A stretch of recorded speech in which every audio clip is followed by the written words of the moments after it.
What's the meaning of conflict?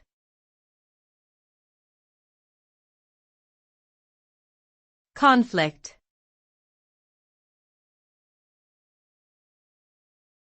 Conflict.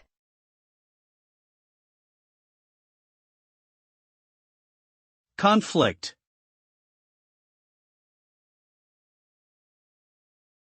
Conflict.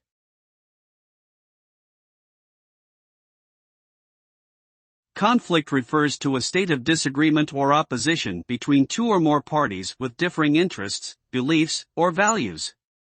It often arises from a clash of interests, power struggles, or competing goals.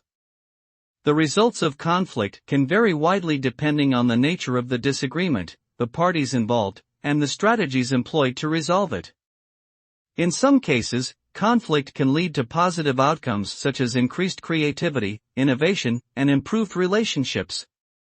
However, it can also result in negative consequences like emotional stress, damage to relationships, and even violent confrontations.